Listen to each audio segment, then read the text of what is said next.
Est-ce que tu peux nous parler de ton travail? Est-ce que c'est de la création? Est-ce que tu fais de la thérapie? Qu'est-ce que tu fais avec ces pierres? Quel est l'objectif? Alors il y a deux choses, hein. Il y a ma démarche personnelle et ce qui se passe ici. Hein. Pour parler deux mots de moi et le côté créativité, Claire a dit quelque chose qui m'allait très très bien mardi. J'ai failli être artiste mais je me suis soigné. Donc c'est vrai que par rapport au côté autiste, je ne trouve pas d'autres mots, mais enfin côté obsessionnel, artiste à tout prix, artiste parce que c'est vital. Est-ce que vous m'entendez?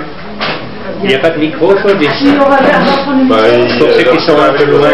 Il y en a, ils parlent derrière, il faut du bruit exprès. Oui, Allô, Mario?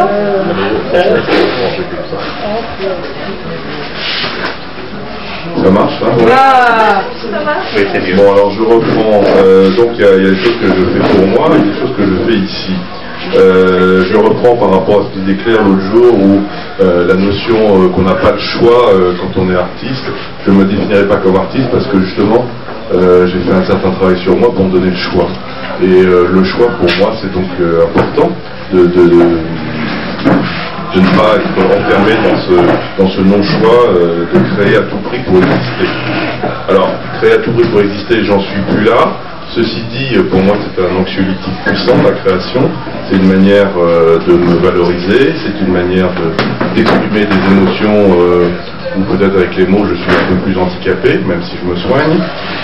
Donc, il y a un côté pulsionnel dans la création qui, par contre, n'est vital et ça, tant mieux pour moi.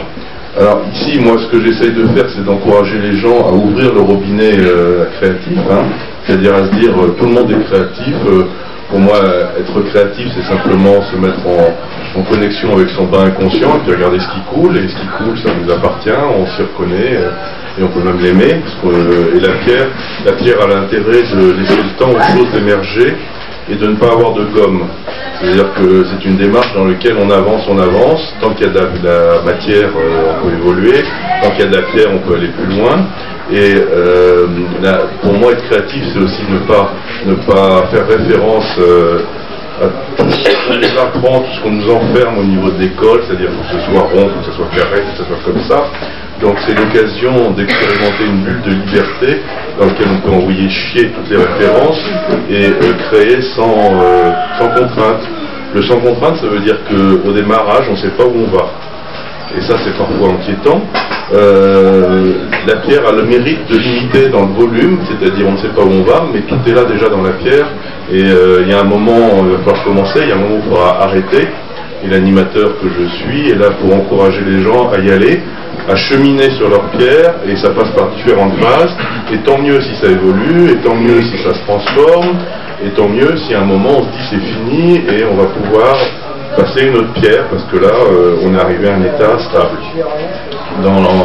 Et moi, ce qui me fait plaisir, c'est quand les gens se démerdent, il n'y a pas d'autre mot, malgré qu'ils soient en cantine, en vélo ou en train, pour ramener leur pierre, même si elle pèse 10 kilos, parce qu'ils se reconnaissent dans ce qu'ils ont fait, et ils s'aiment à travers leur pierre.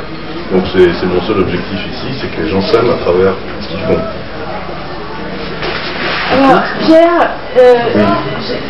ça n'a pas forcément un lien, mais est-ce que tu es un rebelle? Je pense qu'en tant que créateur, on est forcément rebelle. On est forcément rebelle parce que tout cadre, justement, renvoie à une structure externe qui te limite dans ta pulsion d'exister. Donc, moi, je suis incapable de faire un mur droit, je suis incapable de tirer une droite. Faut que ça fasse une boucle, faut surtout pas que ça soit dans la règle. Et a priori, toute référence à ce que ça fait est déjà un enfermement.